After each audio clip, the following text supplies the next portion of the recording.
Hello everyone, welcome back to Krislo knowledge. और ये हमारी चल रही है ईपीएफओ एपीएफसी की सीरीज़, जिसमें हम सोशल सिक्योरिटी देख रहे हैं। हमारे 3 एक्ट ऑलरेडी हो चुके हैं, जिसमें हमने maternity benefit act, gratuity act और हमने एम्प्लॉई कॉम्पनसेशन एक्ट देख लिया है। ठीक है, आज का हमारा रहेगा एम्प्लॉई स्टेट इंश्योरेंस एक्ट 1948। इसमें हम पहले कंसेप्ट को देखते हैं, उसके बाद हम एमसीक्यूज डिस्कस करते हैं। ठीक है, तो चलिए स्टार्ट करते हैं। अगर ये वीडियो आपको पसंद आए ना, तो प्लीज़, आज इस वीडियो में ना बहुत ज़्यादा मेहनत लगी है मेरी, तो इस वीडियो को तो तुम्हें लाइक शेयर एंड सब्सक्राइब करना ही पड़ेगा, कंपल्शन है ये। ठीक है, पहले देख लेते हैं लेक्चर। तो employee state insurance act 1948। State का मतलब क्या है कि गवर्नमेंट इंश्योरेंस कवरेज दे रही है वर्किंग क्लास को। ठीक है, मतलब पुअर पीपल को, ऐसा मान के चलो आप। ठीक है, तो ऑब्जेक्टिव क्या है इसमें एक तरीके का फंड बनाती है गवर्नमेंट। ठीक है, जो क्या है, जिसमें कुछ हिस्सा एम्प्लॉयर पे करेगा, कुछ एम्प्लॉय पे करेगा, और ज़रूरत के टाइम पे एम्प्लॉय को पैसा दिया जाएगा। ठीक है, तो ये एक तरीके का सोशल सिक्योरिटी बेनिफिट है जो एम्प्लॉय को मिलेगा। कौन से वाले रिस्क में?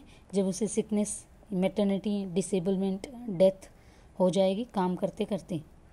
ये कोई कंपनी है, कंपनी के अंदर काम करते हुए वर्कर को कुछ भी सिकनेस, मैटरनिटी, डिसेबलमेंट हो जाएगा, तो उस दौरान उसको ये इंश्योरेंस जो फंड है उसके दौरान पैसा मिलेगा उसमें से। ठीक है, तो एक तरीके की self financing social insurance scheme है। सेल्फ फाइनेंसिंग कैसे? क्योंकि इसमें एम्प्लॉयर और एम्प्लॉय, मतलब जो वर्कर और कंपनी का मालिक, दोनों कंट्रीब्यूट करते हैं। ठीक है, तो क्या इस एम्प्लॉय स्टेट इंश्योरेंस एक्ट में सब कुछ कवर है? क्या नहीं, इसमें सब कुछ कवर होता तो बात ही क्या थी। इसमें जो चीज़ें छूट गई हैं वो कौन लेके आएगा? जो लेबर मिनिस्ट्री है ना, वो कुछ तरीके के लॉ बनाएगी और चीज़ों को इम्प्लीमेंट करेगी। ठीक है, अब देखते हैं इंट्रोड्यूस कब हुई। 1948 में इनेक्ट हुआ था, इम्प्लीमेंट हुई 1952 में। ये पहली ऐसी सोशल सिक्योरिटी लेजिस्लेशन है जो हमें इंडिपेंडेंस के बाद मिली। ठीक है, इसमें medical, cash, maternity, disability, dependent, सब तरीके के बेनिफिट्स मिलते हैं। ये एडमिनिस्टर कौन करता है इसको? Employees state insurance corporation. ठीक है, ये सबसे हाईएस्ट बॉडी है इसकी। कौन सी मिनिस्ट्री के अंदर आती है? मिनिस्ट्री ऑफ लेबर के अंदर। अब ये देखो किस पे अप्लाई होगी ये? पूरे इंडिया पे एप्लीकेबल होती है। ठीक है, अब कोई फैक्ट्री है, उस फैक्ट्री में क्या है 10 से ज़्यादा लोग काम कर रहे हैं। ठीक है, 10 से ज़्यादा लोग काम कर रहे हैं तो उस फैक्ट्री पे ये लागू होगा। पर ये सीजनल फैक्ट्री पे नहीं लगता है। सीजनल फैक्ट्री कौन सी होती है, उसकी डेफिनेशन हम नीचे देखेंगे। अब वेज सीलिंग क्या है इसमें? कितनी वेजेस वाले को मिलेगी? जो व्यक्ति 21,000, ठीक है, 21,000 या उससे कम पैसे कमाता है, वो इस स्कीम के लिए एलिजिबल है, इस एक्ट के अंदर कवर्ड होगा वो। पर इसका फ़ायदा बहुत लोग उठाते हैं। कंपनियाँ क्या करती हैं, 21,500 सैलरी दे देती हैं कि उसको, जो कंपनी का मालिक है, उसको इंश्योरेंस पे ही नहीं करना पड़े। ठीक है, इंश्योरेंस में हम देखेंगे कितना पे एम्प्लॉय करता है और कितना एम्प्लॉयर करता है। ठीक है, तो इसके लिए क्या होता है, एक रजिस्ट्रेशन प्रोसेस होती है। किसी कंपनी की फैक्ट्री के पास 10 लोग काम कर रहे हैं, विद पावर वाली फैक्ट्री है। ठीक है, उसमें 10 लोग काम कर रहे हैं, तो उस कंपनी का मालिक क्या करेगा, ESIC के पोर्टल पे जाएगा, वहाँ अपना रजिस्ट्रेशन कराएगा कंपनी का कि मैं ऐसे ऐसे कंपनी चलाता हूँ, इतने वर्कर हैं और मैं इतनी इतनी सैलरी देता हूँ, ये मेरा एड्रेस है, सब कुछ इन्फॉर्मेशन देगा ESIC पोर्टल पे। फिर वो एक तरीके का रजिस्ट्रेशन नंबर उनको दे देगी, जो कि वर्कर को दे दिया जाएगा। जब उनको बेनिफिट लेने होंगे तो वो इसका यूज़ कर सकते हैं। ठीक है, तो रजिस्ट्रेशन कराना होता है। एक बार अगर किसी कंपनी ने रजिस्ट्रेशन करा लिया तो वो फॉरएवर हो गया है, मतलब वो हमेशा हमेशा के लिए, उसमें चाहे वर्कर 1 काम करे या 2 काम करे या 10 से ज़्यादा काम करे, उसको इंश्योरेंस कवरेज देना ही पड़ेगा। ठीक है, इंश्योरेंस कवरेज पे करना पड़ेगा, मतलब जो फंड है उसमें कंट्रीब्यूट करना पड़ेगा। समझ में आ गया? ये फैक्ट्री, इस्टेब्लिशमेंट, शॉप वगैरह हो गई, होटल हो गए, सिनेमा हो गई, इन सब पे लगता है। तो एक बात आप बताओ, इंश्योरेंस का मतलब समझिए आप। अब क्या होता है, कोई इंसान 10,000 रुपये महीना कमा रहा है। अब मान लो इसके यहाँ पे कोई बीमारी आ गई किसी को, या इसको खुद को ही आ गई, तो अब 10,000 में ये अपने घर का खर्चा निकालेगा या फिर अपनी जो मेडिकल की फ़ीस है वो भरेगा? तो इस पे ज़्यादा बर्डन ना आए, इसीलिए गवर्नमेंट ने क्या करा, जो कंपनी का मालिक है, जो एम्प्लॉयर है, उस पर कंपनसेशन लगा दी कि कुछ कंट्रीब्यूशन तू देगा और थोड़ा कंट्रीब्यूशन हम एम्प्लॉय से ले लेंगे। तो उससे क्या है कि जब इस पर आपदा की स्थिति आएगी उस टाइम पे इसके पास कवरेज होगी। ज़्यादा एक्सप्लॉयटेशन नहीं होगा इस इंसान का। ठीक है, अब इसमें कुछ इंपॉर्टेंट डेफिनेशन दी हुई है एक्ट में, वो देख लेते हैं। एप्रोप्रिएट गवर्नमेंट क्या होता है? जो सेंट्रल गवर्नमेंट और स्टेट गवर्नमेंट को एप्रोप्रिएट गवर्नमेंट बोल देते हैं। अगर सेंटर किसी, जैसे मेजर पोर्ट का काम है, वहाँ कुछ रूल या लॉ बनाएगी तो वो उसके लिए एप्रोप्रिएट गवर्नमेंट सेंट्रल गवर्नमेंट हो जाएगी, माइनर पोर्ट के लिए स्टेट गवर्नमेंट हो जाएगी। ठीक है, अब हम देखते हैं कंट्रीब्यूशन। कंट्रीब्यूशन कितना कौन करता है? ये एक फ़ंड है, ठीक है, ESIC का फंड है ये। ठीक है, इस फंड में एम्प्लॉयर कितना कंट्रीब्यूट करेगा और वर्कर कितना कंट्रीब्यूट करेगा। तो जैसे कोई इंसान 100 रुपये कमाता है, ठीक है, उस 100 का 3.25% मतलब कि एम्प्लॉयर एक्स्ट्रा में, ये प्लस 3.25%, तो ये वाला पैसा एम्प्लॉयर क्या करेगा? फंड में डाल देगा, और इसमें से 0.75% वर्कर है ना, वो डाल देगा। तो 4% इन दोनों को मिलाएंगे हम तो टोटल 4% इस फंड में डाला जाता है पैसा, कि जब वर्कर को ज़रूरत हो तो वो यूज़ कर ले इस पैसे को। ठीक है, तो एम्प्लॉय का शेयर और एम्प्लॉयर और एम्प्लॉय का शेयर, दोनों का शेयर होता है कंट्रीब्यूशन में। फिर हम देखते हैं कॉरपोरेशन। कॉरपोरेशन क्या हो गया? एम्प्लॉय स्टेट इंश्योरेंस कॉरपोरेशन, जो कि मिनिस्ट्री ऑफ लेबर के अंदर आएगी। ठीक है, ये एक तरीके की स्टैट्यूटरी बॉडी है क्योंकि इस एक्ट के थ्रू बनी हुई है। ठीक है, फिर एम्प्लॉय क्या होता है? एम्प्लॉय वो वाले वर्कर जिसको कोई कॉन्ट्रैक्टर ला रहा है, ठीक है, या कोई प्रिंसिपल एम्प्लॉयर खुद एम्प्लॉय कर रहा है, या खुद से एम्प्लॉयमेंट के लिए इंसान आया है, तो वो सारे क्या हो जाएंगे? एम्प्लॉय। एम्प्लॉय का मतलब वर्कर, और इसमें एम्प्लॉय कौन होगा? जो 21,000 से कम रुपए कमाता है महीने के। ठीक है, इसके अंदर अप्रेंटिस वाले भी लोग आ जाएंगे, जो अप्रेंटिस एक्ट में काउंट नहीं हैं, वो वाले भी इस एक्ट में एम्प्लॉय कहलाएंगे। तो इसमें एक्सक्लूजन किसका हो जाएगा? अप्रेंटिस एक्ट में आने वाले लोगों का एक्सक्लूजन हो जाएगा, और आर्म्ड फोर्सेस वाले लोगों का एक्सक्लूजन हो जाएगा। आर्म्ड फोर्सेस के लिए अलग से एक्ट बने होते हैं कवर, जो इनको कवर करते हैं। ठीक है, अब एम्प्लॉय में एक बात याद रखना, इसमें ना कैजुअल वर्कर भी शामिल होते हैं। ठीक है, कैजुअल वर्कर मतलब कुछ टाइम के लिए, कुछ टाइम पीरियड के लिए हायर करा गया है कंपनी ने, तो वो वाले वर्कर भी इसमें काउंट हो जाएंगे। एम्प्लॉयर क्या होगा? कंपनी का मालिक। कंपनी का जो मालिक होगा वो एम्प्लॉयर कहलाया जाएगा। ठीक है, एम्प्लॉयमेंट इंजरी में क्या आ जाती है? ये हमने ना कल वाला जो एक्ट पढ़ा था कॉम्पनसेशन एक्ट, उसमें मैंने अच्छे से डिफाइन करा हुआ है कि किसी को परमानेंट डिसेबलमेंट हो जाए या टेम्परेरी डिसेबलमेंट हो जाए, तो उसको कौन कौन सी डिसेबलमेंट है वो सब हमने देख ली थी कल वाले एक्ट में। ठीक है, अब हम बात करेंगे फैक्ट्री की। फैक्ट्री में क्या होगा? विद पावर में कोई 10 वर्कर काम कर रहे हैं, ठीक है, तो उसको बोल देंगे फैक्ट्री। और विदाउट वर्कर मतलब कि कोई टेक्सटाइल की फैक्ट्री में काम कर रहा है और वहाँ इलेक्ट्रिसिटी का यूज़ ना करके हाथों से काम चल रहा है, हथकर काम कर रहे हैं। ठीक है, बुनाई का काम हाथों से चल रहा है, तो वहाँ 20 लोग जब किसी फैक्ट्री में होंगे तो उसको हम बोल देंगे फैक्ट्री। ऐसे ही occupational safety health working condition code 2020 आया है, उसमें क्या है? वर्कर विद पावर वालों को इंटू 2 कर दो तो डबल कर दिया है, और विदाउट पावर वालों को इंटू 2 करेंगे तो 40 वर्कर को फैक्ट्री माना है। ठीक है, ये वाला एक्ट आ गया है पर अभी तक इम्प्लीमेंट नहीं हुआ है। ठीक है, अब कन्फाइनमेंट ऑफ मिसकैरेज का मतलब देखते हैं। ये है 26 ऑफ वीक प्रेग्नेंट वुमेन है। ठीक है, अब 26 वीक से पहले बच्चे की डेथ हो जाए, ये बच्चा पैदा ना कर पाए, तो उसको बोल देंगे मिसकैरेज, लॉस ऑफ प्रेगनेंसी हो गई है। और 26 के बाद बच्चा पैदा करे, ठीक है, या फिर बच्चा की डेथ हो जाए, तो उसको बोलेंगे कन्फाइनमेंट। ठीक है, 26 वीक के बाद कोई प्रेग्नेंट वुमेन है, उसके 26 वीक के बाद वाले को हम बोलेंगे कन्फाइनमेंट, 26 वीक से पहले वाले को बोलेंगे मिसकैरेज। ठीक है, कि लॉस ऑफ प्रेगनेंसी हो गई है 26 वीक होने से पहले ही, तो उसको बोल देंगे मिसकैरेज। और आफ्टर 26 वीक के बाद किसी की बच्चे की बर्थ हुआ है, तो वो जिंदा है या मर गया है, दोनों केस में उसे क्या बोलेंगे? कन्फाइनमेंट। ठीक है, मैनेजिंग एजेंट क्या होता है? जो मैनेजिंग डायरेक्टर होता है उसके नीचे जो इंसान होगा उसको मैनेजिंग एजेंट बोल देंगे। फंड, वो कंट्रीब्यूशन जो करते हैं, ESIC जो कंट्रीब्यूशन करके एक फ़ंड बनाती है जिसमें एम्प्लॉयर और एम्प्लॉय दोनों पैसे डालेंगे, उसे बोल देंगे हम फंड। इमीडिएट एम्प्लॉयर कौन सा हो जाएगा? कॉन्ट्रैक्टर समझ लो। इंश्योरेबल एम्प्लॉयमेंट क्या होगा? जिस फैक्ट्री में 10 से ज़्यादा लोग काम कर रहे हों और वहाँ 21,000 से कम पैसा कमा रहे हैं, वो लोग इंश्योरेंस कवरेज में आ जाएंगे, इंश्योर्ड पर्सन आ जाएगा। ठीक है, अब हम बात करते हैं सीजनल फैक्ट्री। सीजनल फैक्ट्री क्या होता है, जैसे अभी शुगर केन की खेती कर रही है, कहीं गन्ने की खेती हो रही है, उसी टाइम गन्ने की कटाई जब होती है ना, तब वहाँ फैक्ट्रियाँ लग जाती है जैगरी बनाने के लिए, शुगर बनाने के लिए, ठीक है। तो ये जैगरी बनाने के लिए कोई पूरा साल फैक्ट्री नहीं लगी रहती है, उसी सीजन में फैक्ट्री लगती है, तो उसे बोल देंगे सीजनल फैक्ट्री। और उसके अंदर जो वर्कर आएंगे वो इसमें काउंट नहीं होंगे, ESI एक्ट में काउंट नहीं होंगे, ठीक है। अब हम बात करते हैं वेजेस की। वेजेस में क्या आ जाएगा, बेसिक पे जो है, या डियरेंस अलाउंसेज हैं, हाउस रेंट हो गया, या ओवर टाइम अलाउंसेज हो गया, पेमेंट इन कैश वगैरह, ये सब क्या है वेजेस में इंक्लूड होगा। पर एक्सक्लूजन में क्या आ जाएगा, employ contribution to pension, PF fund में जो कंट्रीब्यूशन है वो एक्सक्लूड हो जाएगा। ट्रैवलिंग अलाउंसेज एक्सक्लूड हो जाएगा, जो उसके सोशल एक्सपेंस हैं, स्पेशल एक्सपेंस हैं, वो भी एक्सक्लूड हो जाएंगे। ग्रेचुटी, रिट्रेंचमेंट, ये सब एक्सक्लूड हो जाएंगे, वेजेस में नहीं आएंगे। एक्सक्लूजन वाला एरिया आपको ज़्यादा फोकस करना है, इस पर क्वेश्चन पूछे जाते हैं, ठीक है। अब हम देखते हैं एडमिनिस्ट्रेशन। अब इसमें क्या होता है, सबसे ऊपर होती है एम्प्लॉय स्टेट इंश्योरेंस कॉरपोरेशन, ठीक है।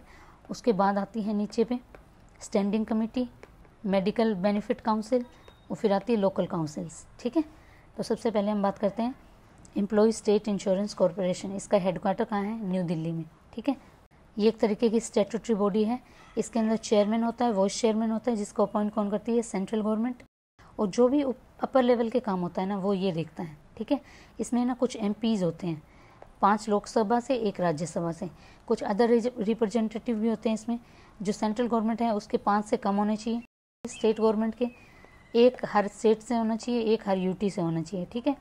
एम्प्लॉयर भी होते हैं इसमें शामिल, एम्प्लॉयर कितने, 10 से कम। एम्प्लॉय भी शामिल होते हैं, वो भी 10 से कम।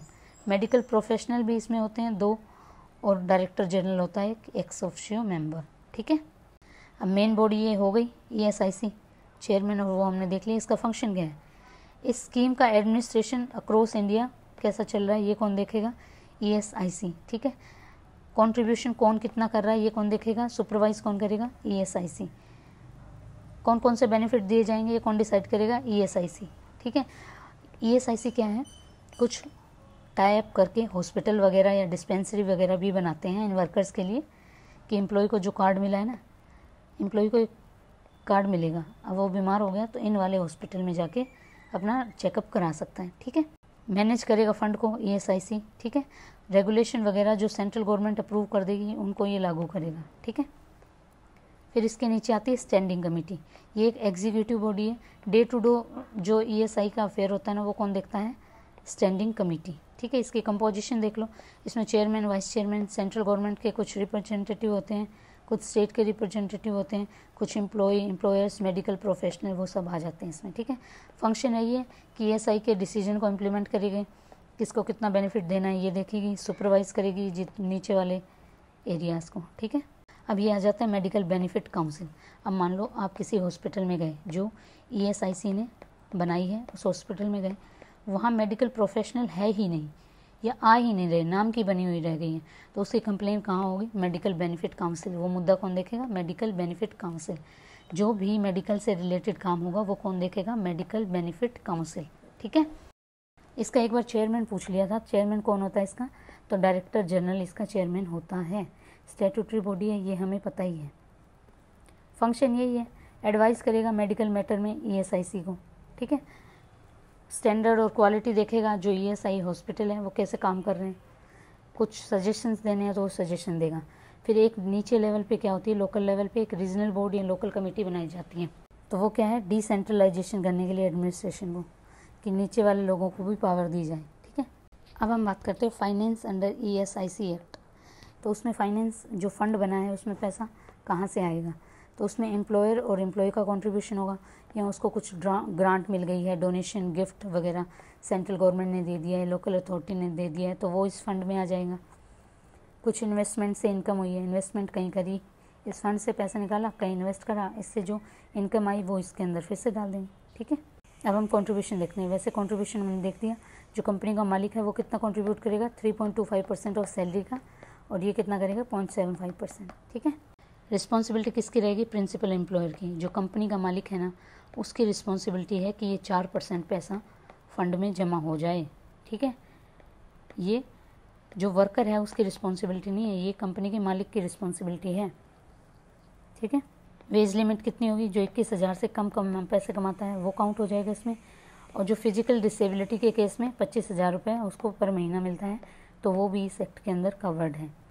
अब हम देखते हैं कि इस फंड को मेंटेन करने में भी तो बहुत सारे एक्सपेंडिचर होते हैं।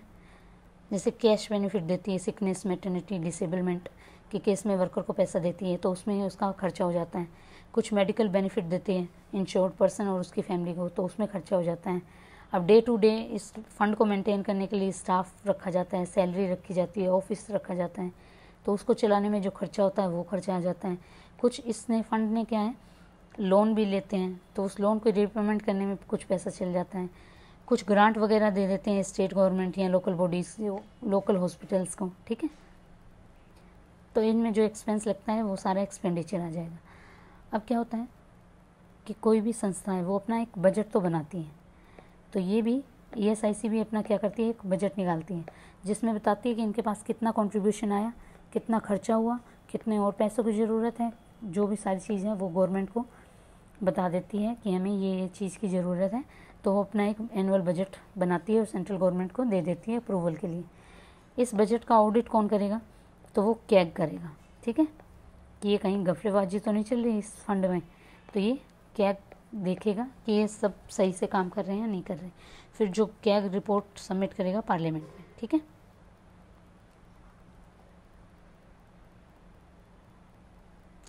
अब ये कंट्रीब्यूशन जो है, मानो एम्प्लॉयर क्या है, जो कंपनी का मालिक है, फंड में कंट्रीब्यूट नहीं कर रहा, तो उसकी कंट्रीब्यूशन कैसे कराया जाएगा?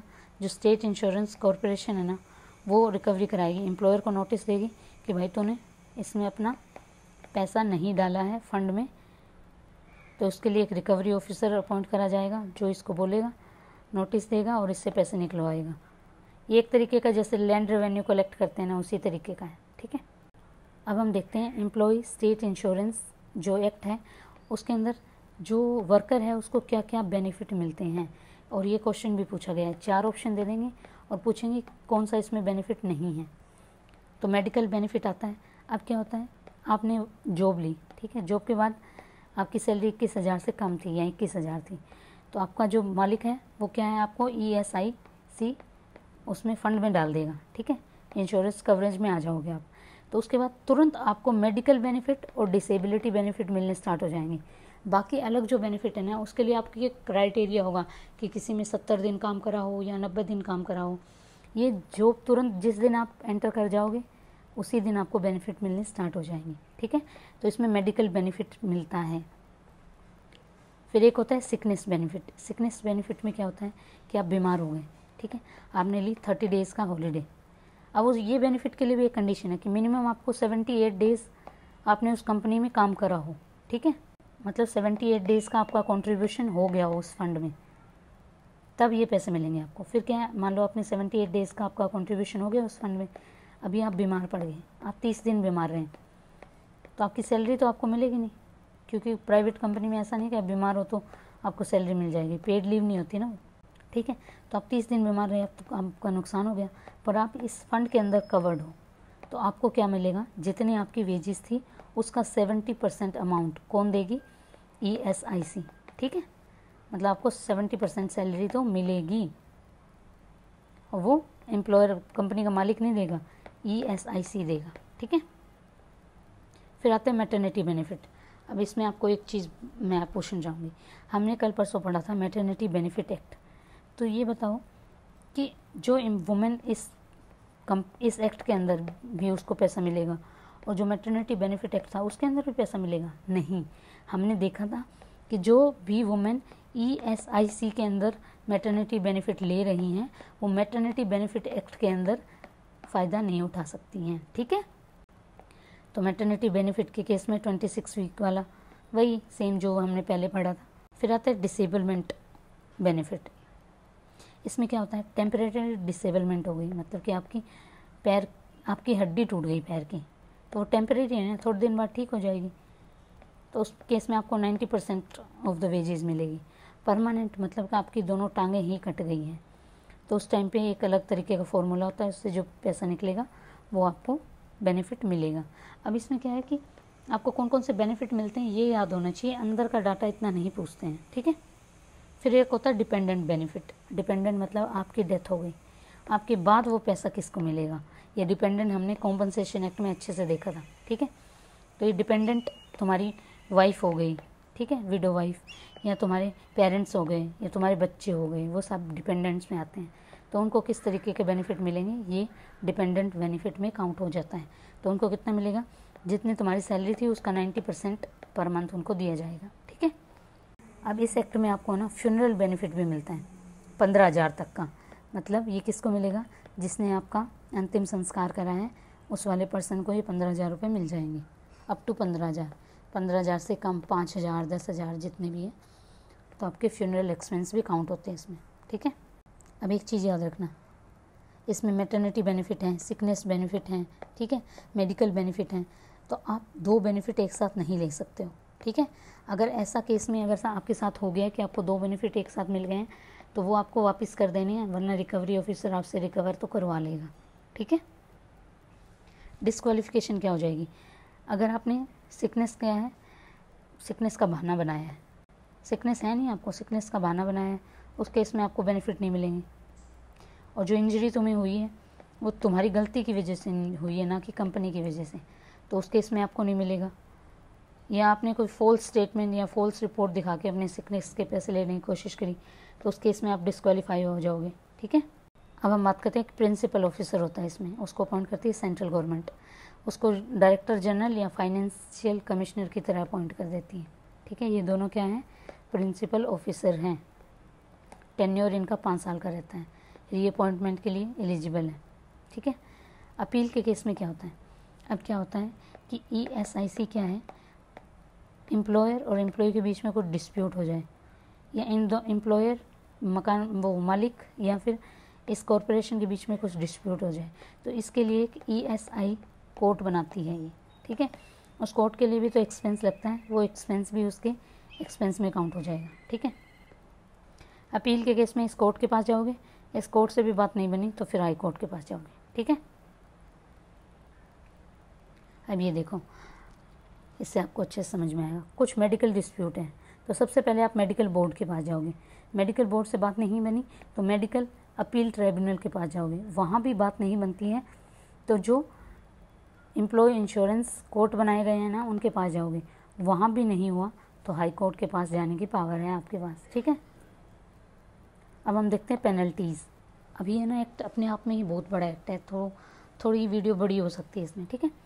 पेनल्टी क्या है, ऑफेंस क्या क्या होंगे, अगर आपने फॉल्स स्टेटमेंट या मिस रिप्रेजेंटेशन कर दिया कि आप जैसे एक तो आपने सिकनेस है नहीं उस पर बेनिफिट ले लिया एम्प्लॉय के केस में, और एम्प्लॉयर मतलब मकान वो जो मालिक है कंपनी का, वो क्या करेगा, उसके पास 10 वर्कर है पर वो दिखाएगा कि मेरे पास तो 9 ही वर्कर है, रजिस्टर ही नहीं कराता, तो फॉल्स स्टेटमेंट के केस में इम्प्रिजनमेंट कितने साल की हो जाएगी, 6 मंथ की हो जाएगी, और फाइन 2,000 तक का, या दोनों भी लग सकते हैं।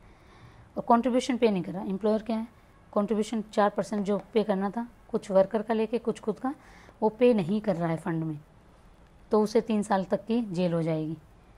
फ़ाइन कितना लग जाएगा, 10,000 तक का। अगर ऑफेंस तुम्हारा रिपीट होता है तो तुम्हें 2 से लेके 5 साल तक की सज़ा हो सकती है, ठीक है। एक बार इसको अच्छे से देख लेना, स्क्रीनशॉट लेके रख लेना। अब ये हो गया हमारा एक्ट कंप्लीट। अब हम देखते हैं इस पे आए हुए MCQs। तो जो ESI एक्ट है 1948 is primarily A legislation for, किसके लिए लेजिस्लेशन है, ये एक तरीके की सोशल सिक्योरिटी प्रोवाइड करता है वर्कर्स को, एम्प्लॉयज़ को, ठीक है। सेकेंड क्वेश्चन हमारा, the ESIC act apply to factory establishment employing, factory में 10 से ज़्यादा लोग काम कर रहे हों तो उस फैक्ट्री में ये लागू हो जाएगा।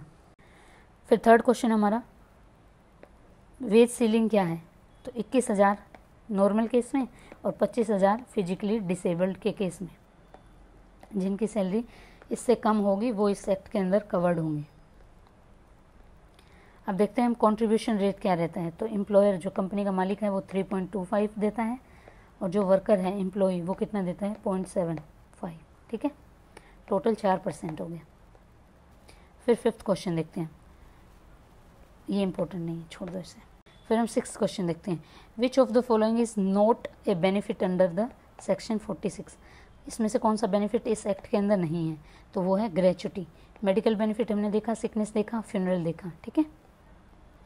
फिर हम देखते हैं 7th question, sickness benefit is payable eight कितना, 70% ऑफ जितनी वेजेस हैं वो उतना मिलेगा आपको, ठीक है।